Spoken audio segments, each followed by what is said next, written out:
Hello non-luminous humans. This is second lecture of physics chapter light.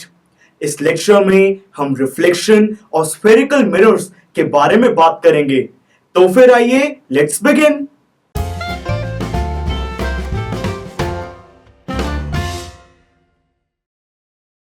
Students, वैसे तो आप जानते ही हैं, फिर भी जिस प्रोसेस में एक लाइट रे एक ऑब्जेक्ट से बाउंस होती है उस प्रोसेस को हम रिफ्लेक्शन कहते हैं।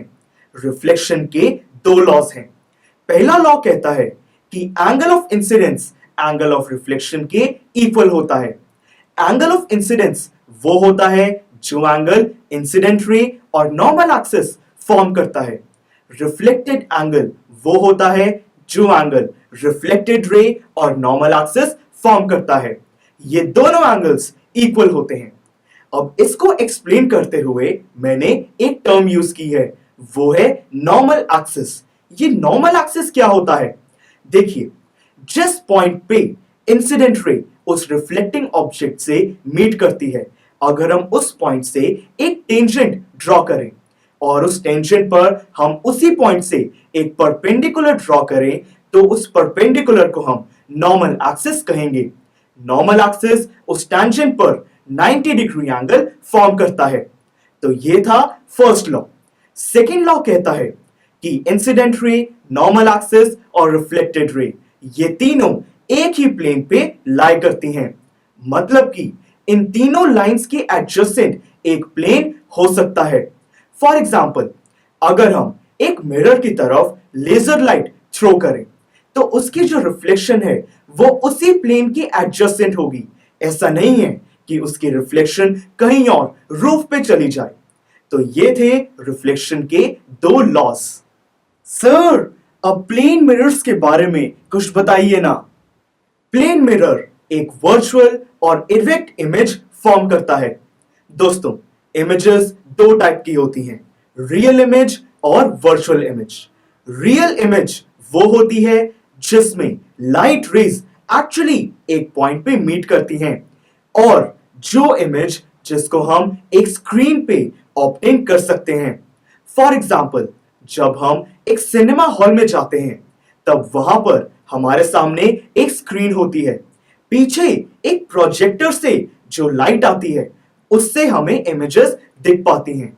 वो एक रियल इमेज है क्योंकि लाइट की रेज एक्चुअली में एक पॉइंट पे मीट कर रही हैं। अब बात करते हैं वर्चुअल इमेज के बारे में। ये वो होती हैं जिसमें लाइट रेज मीट नहीं करती। हम ऐसा एज्यूम करते हैं कि लाइट रेज मीट कर रही हैं। ऐसी इमेज को हम स्क्रीन पे ऑब्टेन नहीं कर सकते। इसका एग्जाम्पल है प्लेन मिरर। जब आप एक प्लेन मिरर के सामने खड़े होते हैं तो आपकी जो इमेज फॉर्म होती है उसमें लाइट रेज क्यों एक्चुअली में मीट नहीं करती हैं।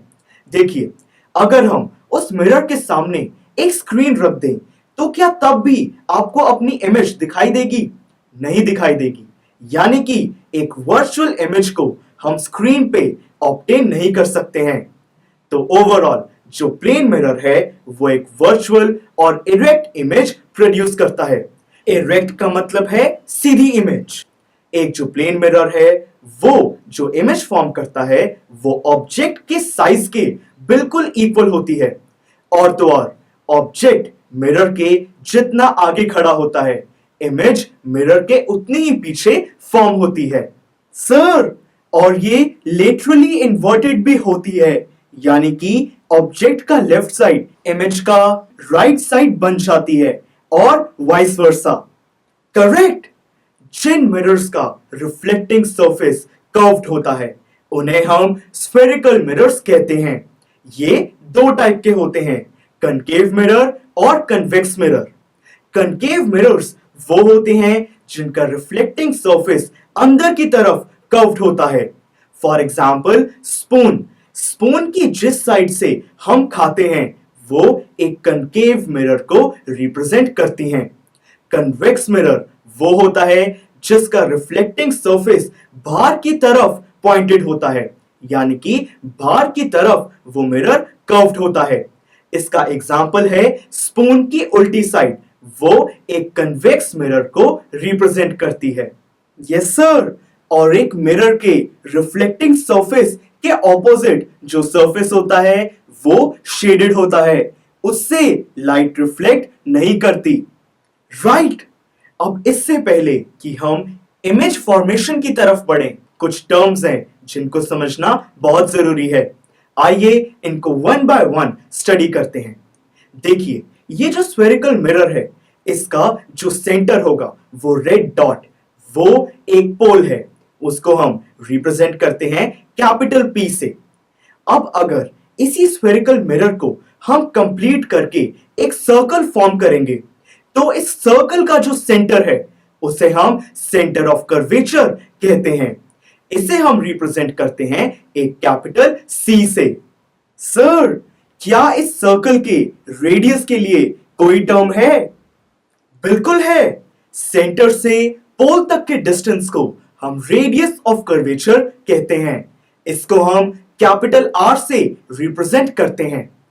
अब एक लंबी लाइन जो सेंटर और पोल से पास करेगी, उसे हम प्रिंसिपल एक्सिस कहेंगे। स्टूडेंट्स, अब इमेजिन कीजिए कि ये जो स्फेरिकल मिरर है ये कनकेव है। इसका जो इनर कर्व्ड एरिया है ये रिफ्लेक्टिंग सरफेस है, और जो आउटर कर्व्ड एरिया है वो शेडेड है।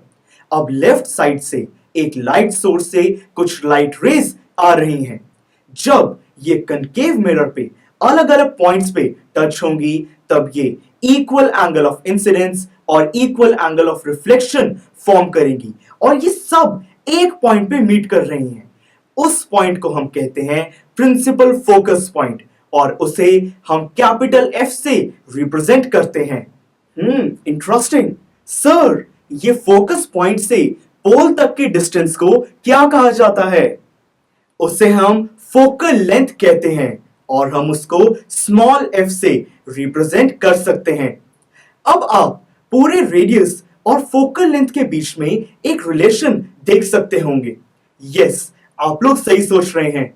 फोकल लेंथ रेडियस का बिल्कुल हाफ है, यानी कि हम कह सकते हैं कि radius is equal to twice the focal length. तो ये जितनी भी टर्म्स हैं ये हमको आने वाले लेक्चर्स में बहुत ज्यादा काम आएंगी। So this was all about this topic. क्या आप जानते हैं कि लाइट 2,99,792 किलोमीटर्स पर सेकेंड की स्पीड से ट्रैवल करती है। नेक्स्ट लेक्चर में हम स्फेरिकल मिरर्स के जरिए इमेज फॉर्मेशन को समझेंगे। Click here to go to the next lecture of this chapter. Thank you for watching and have a good day.